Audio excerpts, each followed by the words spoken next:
Welcome to all of you who registered for this webinar, Generation Z Philanthropy, How Community Foundations can Prepare Them Now as the Most Generous Generation Ever.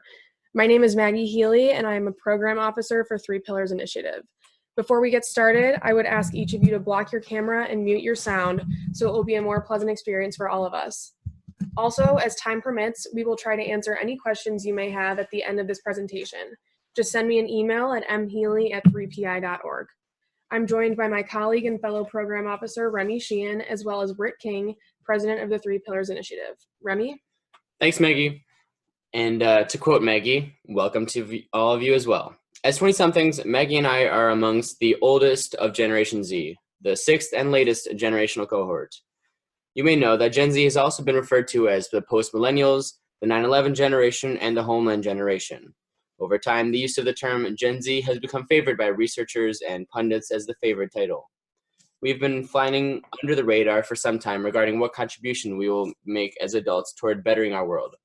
But a comprehensive review of the most current research and literature on the subject of Gen Z philanthropy now reveals the emergence of a cohort whose giving could far exceed that of any previous generation. The fact that there are 90 million of us, those born after 1996, is only the tip of the iceberg. More importantly, what has driven Gen Z's philanthropic activities have been shaped by information from new and different sources and influencers that have been given them their distinctive worldview. As a result, Gen Z is already and will continue to be engaged in a much different kind of philanthropy. The question is, are community foundations ready to make the strategic adjustments that will fully embrace Gen Z as future philanthropists? The data suggests that while numerous youth programs of varying scope exist today under the sponsorship of community foundations, the great majority of these programs existed before Gen Z was even born. To a large extent, these programs haven't changed from their original format, which might be one reason why so many of them are struggling today with declining interest and participation. Is it the nature of Gen Z that's the issue, or is it a lack of relevance of programs being offered to them? We will address this topic head on. And in doing so, I am pleased to introduce Rick King, president of the board of directors of Three Pillars Initiative. Three Pillars Initiative is a 501c3 philanthropy service organization whose mission is to create and promote youth philanthropy education programs. Its seminal program is based on the success of the Future Philanthropist program, which he launched in 2010 under the sponsorship of the Oak Park River Forest Community Foundation in Illinois. Rick is the chairman of Kittleman & Associates, LLC, the nation's first executive recruiting firm exclusively serving the nonprofit sector, including community foundations. He acquired the company in 1985 and served as its president and CEO for 31 years. Prior to Kittleman, he led organizations that provided counseling and healthcare services to at-risk adolescents. Welcome, Rick. Thank you, Maggie and Remy. And to follow form, I will tell you that I am one of the earliest of the baby boomers, so I am greatly outnumbered here today. In addition, my 6 granddaughters are in the middle of the Gen Z pack, so I am literally surrounded by this new generation, and to be sure, I considered it a gift. So you may ask, why is this an important topic at this particular time? After all, didn't the oldest of the G generation just graduate from college a few years ago? Aren't their prime giving years several decades away? The obvious answers to these questions are yes and yes. However, the data suggests that ignoring their early philanthropic instincts, their attitudes, and their behaviors until they reach their prime giving years is a flawed strategy. Like every generation before them, Gen Z will make its own distinctive mark on America's social, political, and economic landscape, including the way philanthropy is done. So it behooves us to start learning about them now. At the macro level, the first thing we need to take note of is that Gen Z is huge. According to the 2018 U.S. Census Bureau report, the population of Gen Z is roughly 90,550,000. That's nearly 27% of our entire population. Put another way, if each member of each generation gave $1 of charitable gifts this month, Gen Z would donate 25% more than baby boomers and 25% more than even the millennials. Think about this potential impact that this new generation might have. But it isn't just about size.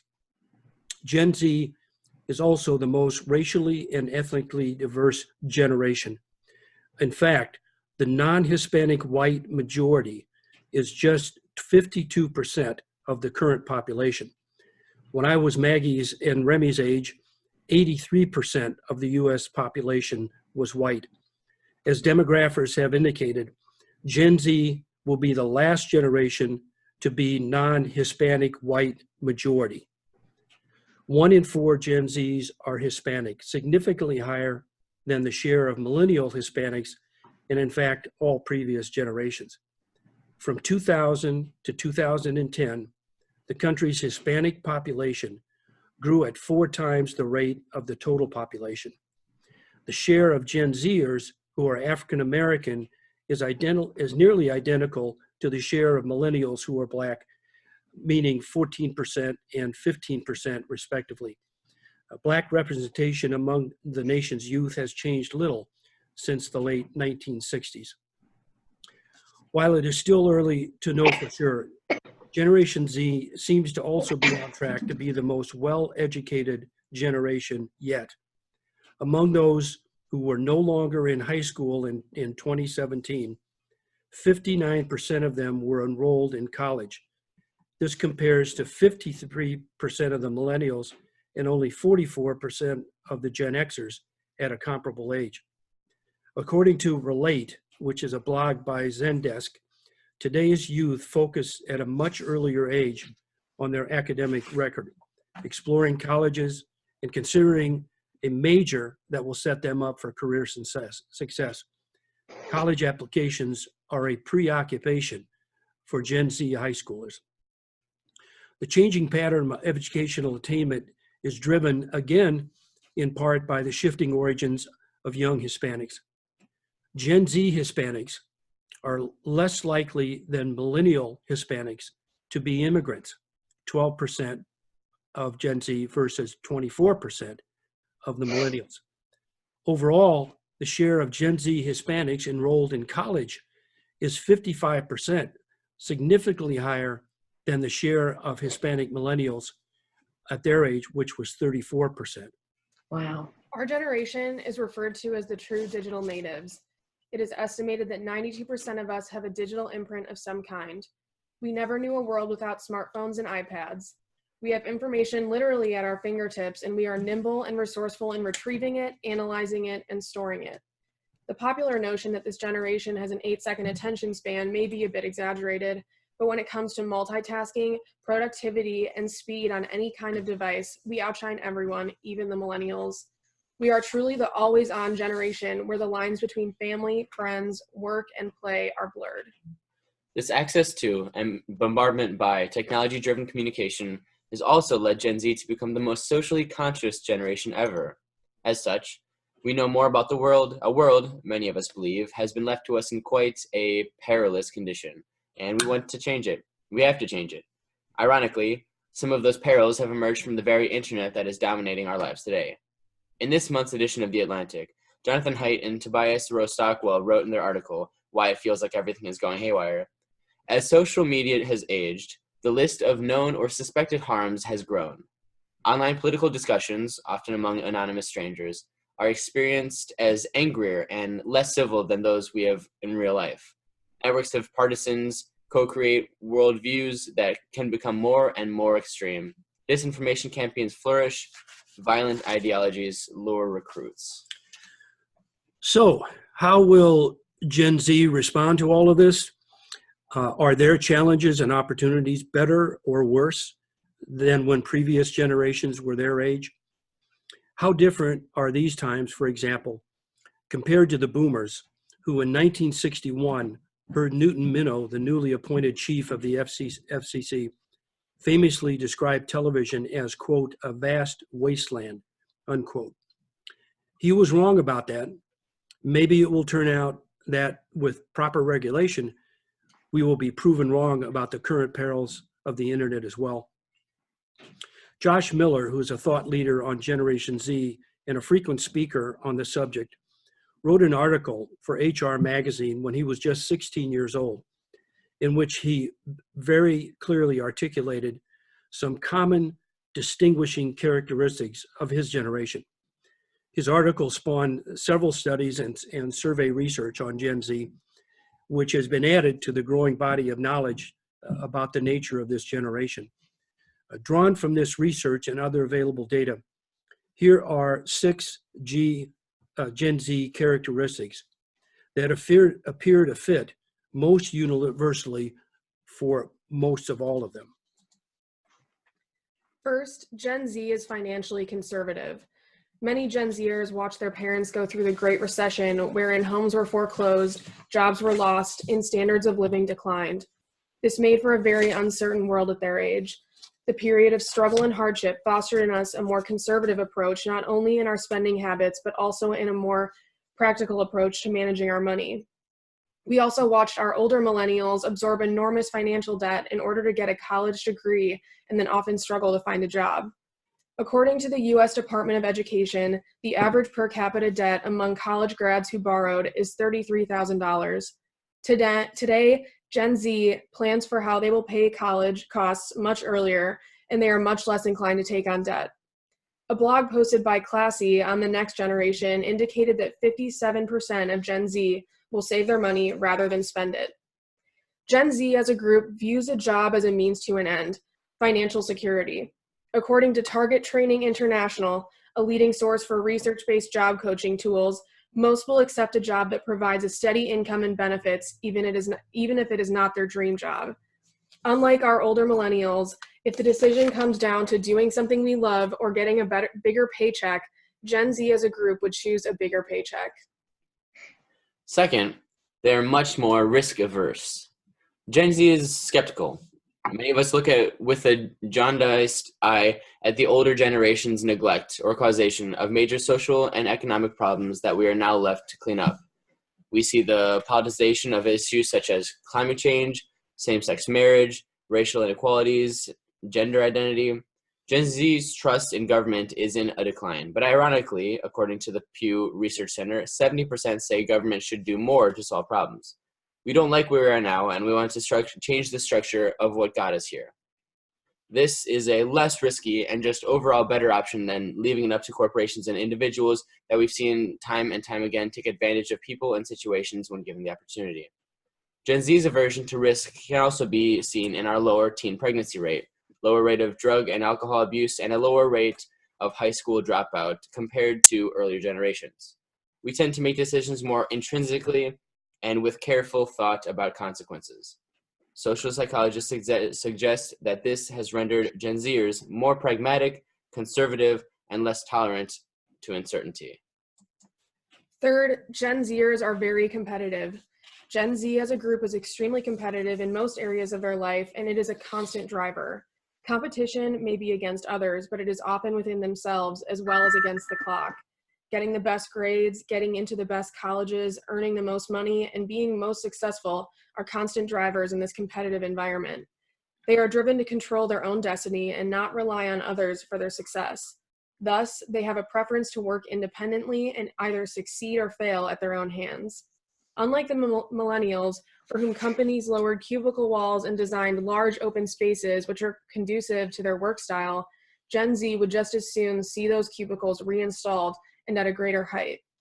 Deep Patel, a business author and former writer for Forbes, wrote, "Gen Z also understands that there is a need for constant skill development in order to stay relevant and competitive. Their parents likely taught them the importance of hard work and that no one will hand them success. This generation is willing to work hard, but they expect to be rewarded for it."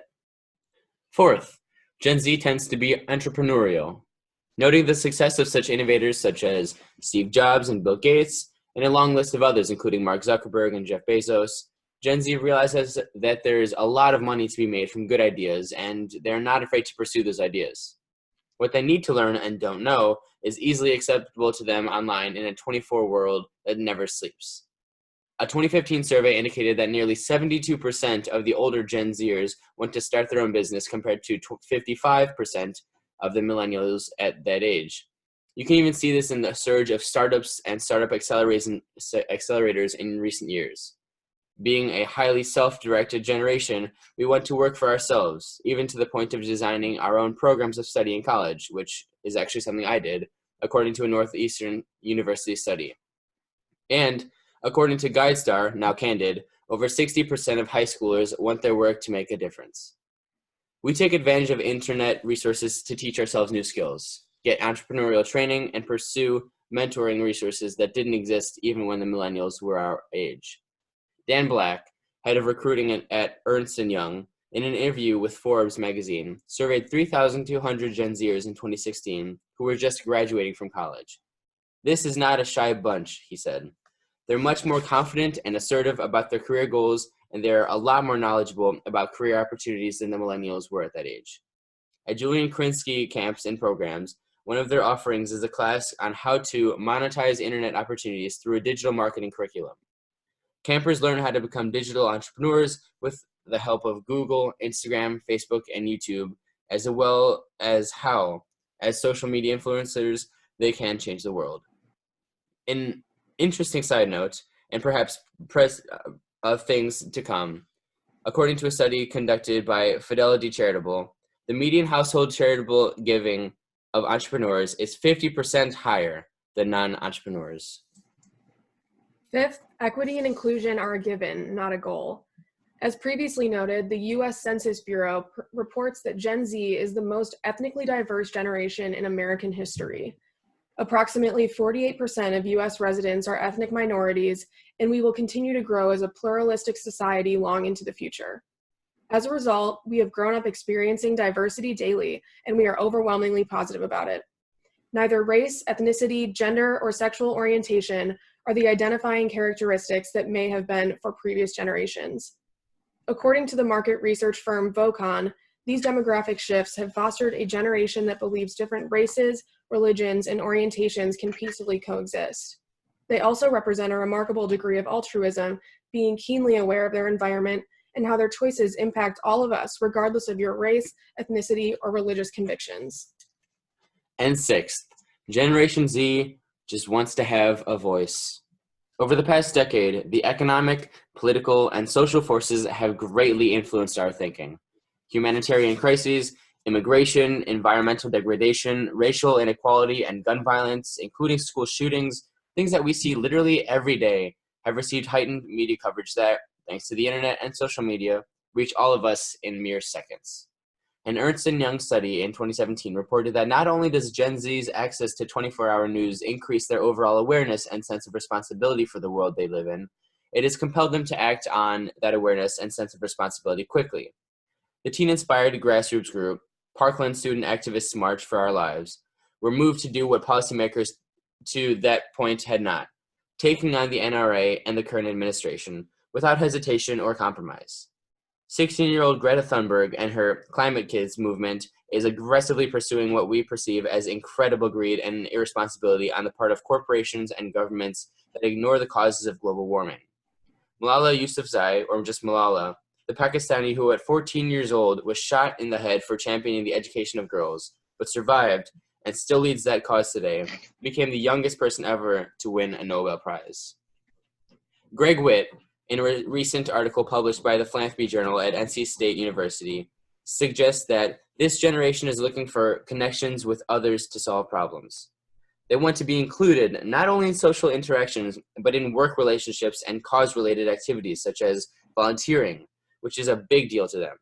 Depending on the source of research, the data suggests that upwards of 40% of 16 and 19-year-olds do volunteer work on a regular basis, and 40% to 55% are looking for a volunteer opportunity.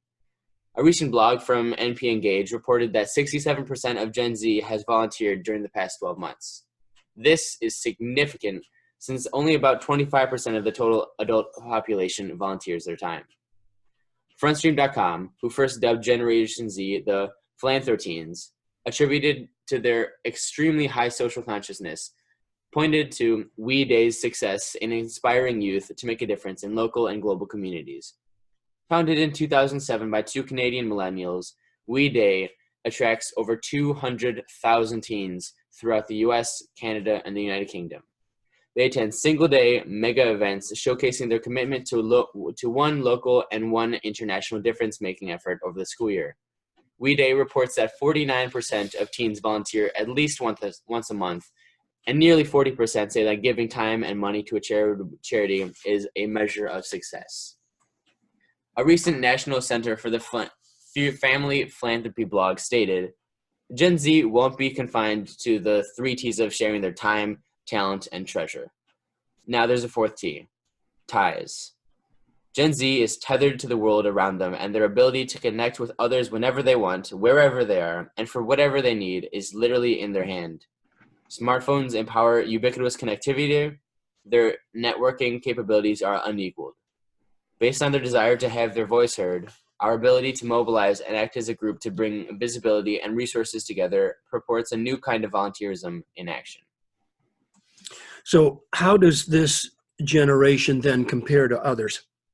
The chart that's on the screen now illustrates some of the differences using such factors as social influences, core values, financial attitudes, and work-life balance. This is a busy chart, and while it's interesting, compiled from various sources, it's too detailed to go into fully on this call. So I'm going to point out just a few observations. Gen Z has often been lumped in with millennials, described as simply an extension of the millennials, which is why the first name given to Gen Z was post-millennials. That designation was given mostly because of the 2 generations being the first beneficiaries of the early technological advances, starting with the World Wide Web and hypertext protocol, and then leading into the age of social media. In that regard, they do have some shared characteristics, but that's where it ends. According to Neil Howe, an American historian and author who has published extensively on Gen Z social cycles, it's not the millennials who are most similar to Gen Z. It's the silent generation. If you look closely at the silent generation column on your far left and contrast that with the Gen Z column on the far right, some interesting shared traits begin to appear. Look at the social influencers of each generation. Look at the core values, and look at the financial attitudes of each. Those in the silent generation were strongly molded by the Great Depression, the erosion of trust in financial institutions, a world war, a high work ethic driven by self-discipline, and strong relationships with family and friends. As a result, they became conservative, savers, not spenders, pragmatic, and risk-averse. Today, they also give more per capita than any other generation in history. Now look at the Gen Z column.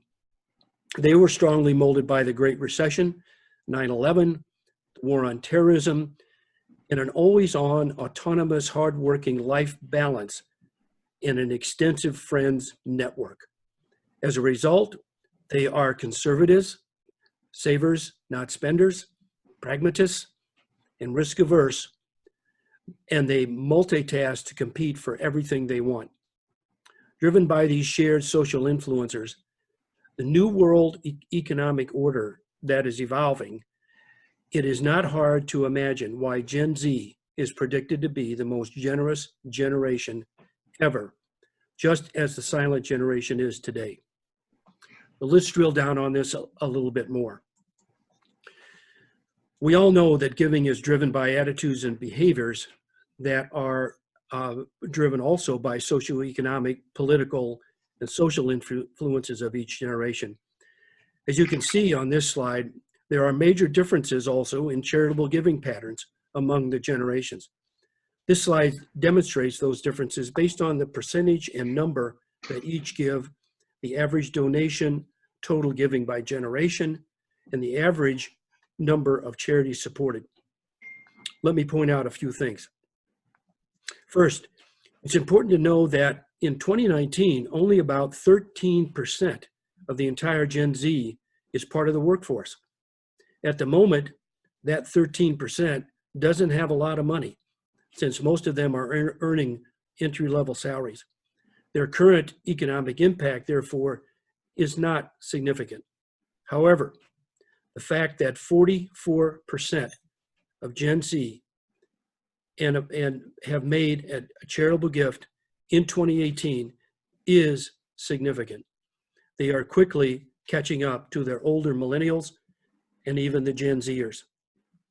Second observation, Gen Z on average supports more charities than any other generation with the exception of the silent generation. This is an important data point because it correlates with the degree to which Gen Z is knowledgeable and passionate about multiple social issues facing them today, both here and internationally.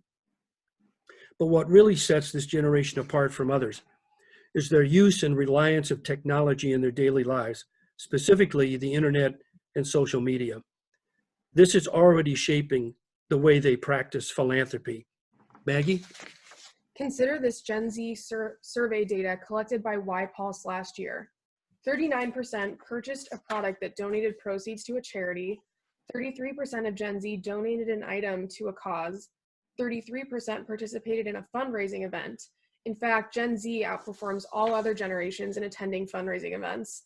31% donated in response to a hashtag or post on social media, 25% responded to an online video about a charitable cause, and 23% were invited to a charitable event by a peer online. Gen Z is incredibly powerful when they decide to raise money by influencing others through digital technology. They are more willing to give via a mobile device than any other generation, including millennials.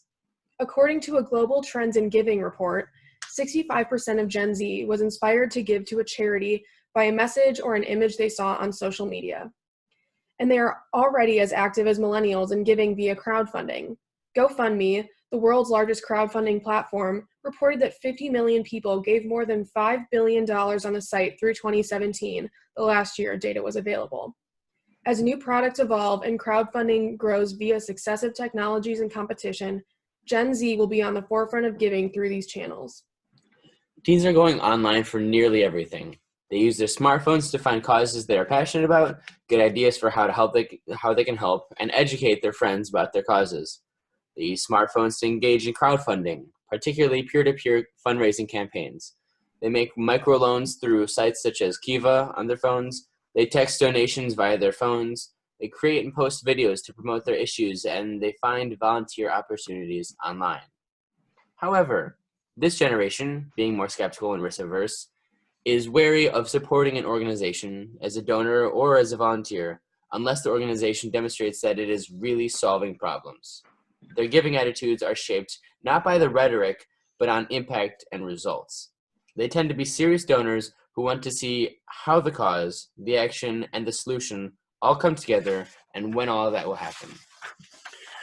So let's bring this all home now for the Community Foundation. And let me ask you, Maggie and Remy, this question. How can community foundations better communicate and engage with Gen Z with an eye toward their future role as philanthropists?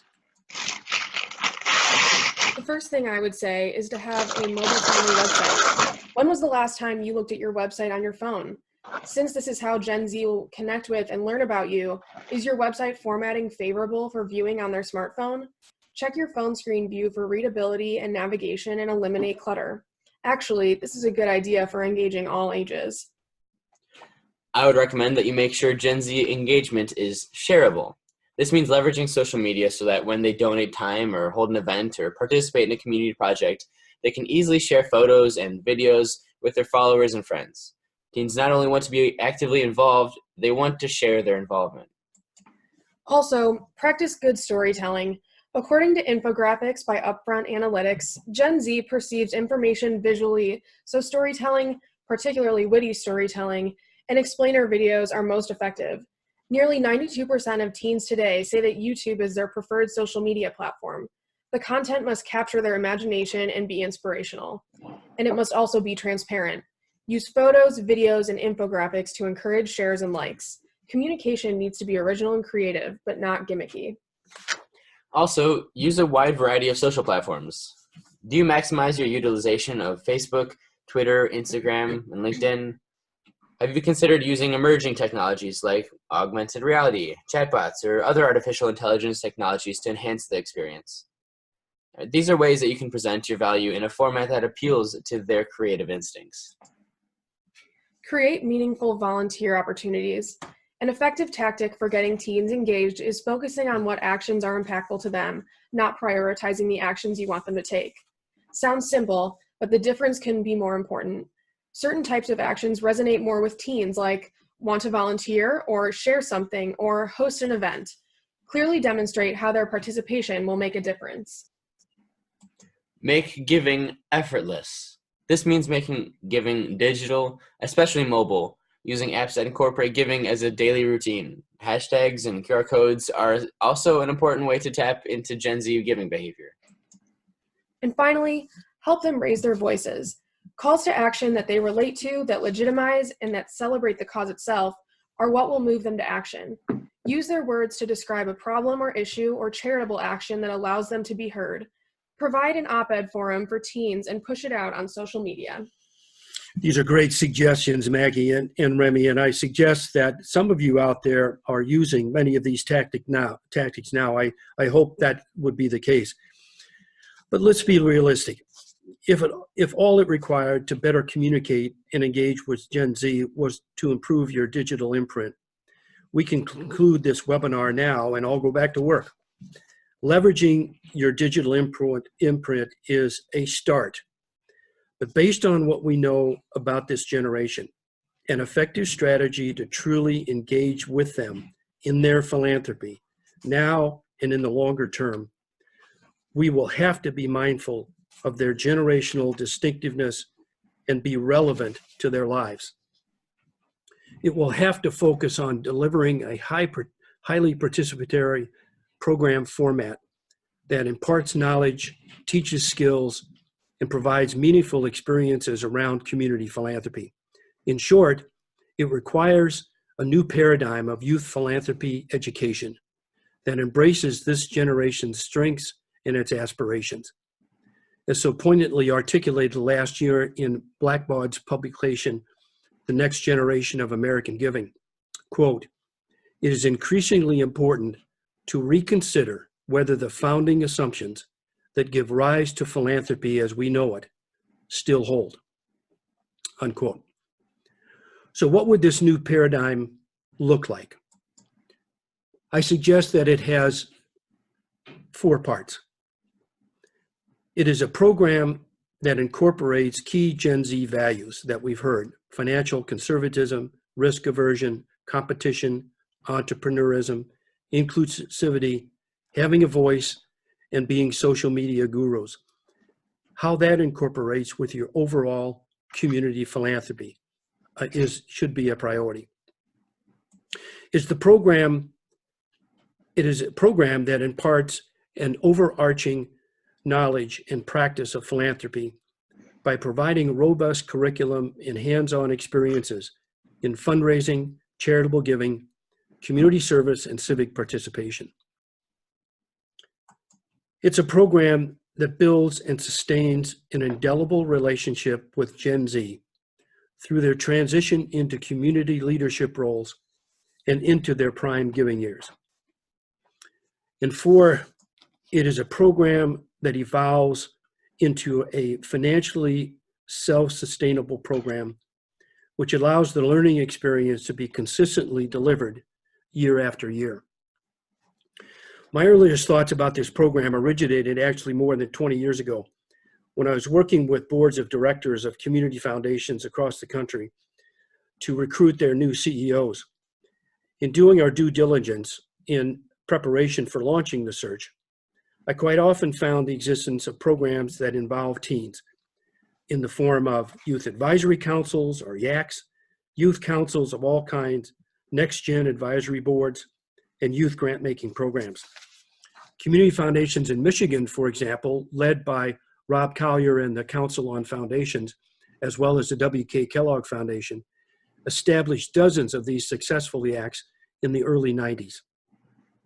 Based on these numerous examples, I began to see the potential for offering a broad-scoped leadership education program one that would teach philanthropy's role in American democracy and its interconnectedness to public charities, business, and government sectors. In 2010, I had worked out the basic design components and launched the program in the fall of that year. As 16-year-olds, the first cohort of teens in the program were actually right on the cusp of the millennial Gen Z demarcation. Fast forward that to today, the Future Philanthropist Program, as we named it then, or FPP for short, is now in its 10th year. Thanks to our numerous dedicated volunteer mentors who are at the heart of the program. The new paradigm has been continuously beta tested, revised, adjusted, tweaked, evaluated, and reevaluated, sometimes painfully so, into its current form. The results are encouraging. And let me share some highlights as they relate to the 4 paradigm components I've mentioned. Number 1, alignment with key values. The philanthropy priorities of the Oak Park River Forest Community Foundation, one of which is inspiring philanthropy, and the educational goals of the Future Philanthropist Program were clearly aligned. The core FPP pedagogy, written exclusively for the program, resulted in a formal curriculum with robust educational content, teaching guidelines, lesson plans, reading materials, video clips, PowerPoints, simulation exercises, and hands-on experience. It published in a digital format, it is literally a turnkey resource. This curriculum incorporates core Gen Z values, particularly their competitiveness, their inclusivity, their fiscal conservatism, and their social awareness. Moreover, the curriculum was created to be taught by adult volunteers, which adds an important intergenerational context to the students' learning experience. Do the teens like the program? Here's one data point. Over the past 5 years, 98.4% of all student participants completed their program commitment in both their junior and senior years.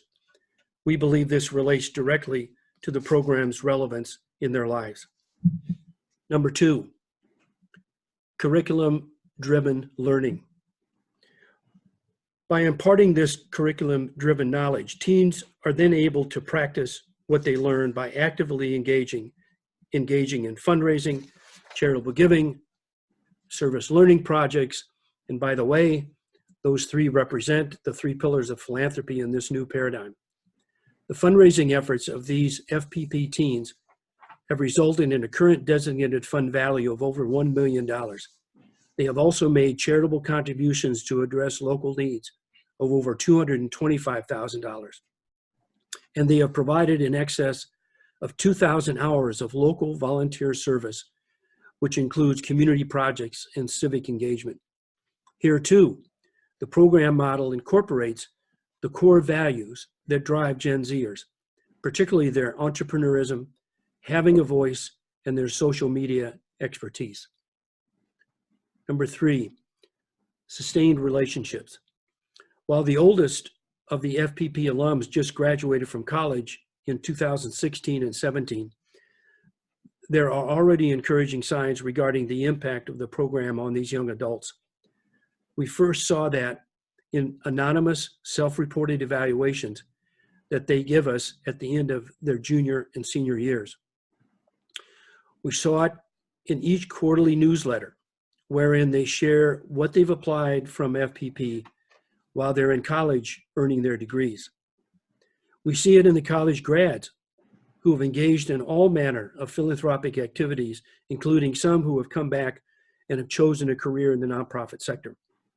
And we see it in the many young adults who have returned to and continue to engage in the Oak Park and River Forest communities, including a few who have served as alumni peer mentors for the senior cohort. The fact that Maggie and Remy are sitting beside me today, both of whom are FPP alumni, speaks to the impact of this program. And 4, financial sustainability. Let me approach it this way. Community foundations have a great responsibility of being good stewards of assets under their management. maintaining industry standard administrative costs, including the expense of human resources, often means that they are lean organizations, particularly those whose assets are in the small to medium range. At the time FPP started, the Oak Park River Forest Community Foundation had only $23 million in assets, most of it restricted, and a staff of 3.2 FTE. Discretionary money was close to non-existent. The only possible way that this program could have been launched was through an all-volunteer effort and a few angel investors who provided the startup capital. That and the early success of the teen fundraising efforts resulted in the program breaking even in the 4th year. And today, the fund has grown into a permanently restricted endowment, which, with continued annual fundraising contributions and a conservative spend rate, covers virtually all of the program expenses. So, in conclusion, and we must wrap up, time will tell us more about the longer-term impact of this program. Based on feedback from students and parents, alumni and donors, grantees and civic leaders, as well as the high schools, I can tell you it is very encouraging. Being a part of the Future Philanthropist program ignited in me a passion for service and philanthropy that has led me to who and where I am today. The program taught me about every facet of philanthropy, many of which I had previously been unaware. Creating an RFP, doing site visits, volunteering locally, making personal asks to potential donors, and partnering with local businesses for further fundraising are just a few of the many impactful aspects of philanthropy that I was exposed to in my 2 years with FPP. I grew to understand and appreciate the importance of what it truly means to be a part of a community. Additionally, since graduating from the program, 2 of my siblings have followed in my footsteps and been a part of FPP as well. It has become an integral part of our high school experience and our lives. I believe I speak for all of us when I say that FPP instilled in us a number of values that remain constant in our lives and work today. I am beyond grateful to be a part of the 3 Pillars Initiative and can only hope to further the mission of a program that I so strongly believe in. And for me, being a part of FPP meant that I had to think about a world that was bigger than my own. I learned what philanthropy entailed. I saw firsthand how I could fight for the organizations and values that I believed in, how I could make a splash around me that would ripple even further. I felt the power of a team in asking for help. I helped build a machine of giving and getting, one where action led to the next impact and to the next impact after that. This machine still stands, exponentially stronger and more powerful today. As you can see, the FPP program has had an astounding impact on local communities, but even more than that, it's had an immeasurable impact on me.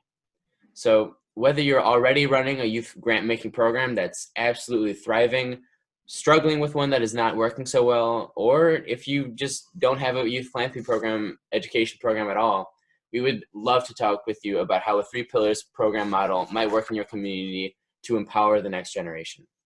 So if you've got any questions, any comments, any general interest, or if you just want to chat about this, you can email me, Remy, at rsheehan@3pi.org, which is RSHEEHAN @3THREEPI.org, or Maggie at mhealy@3pi.org, MHEALY@3pi.org, or Rick at rking@3pi.org.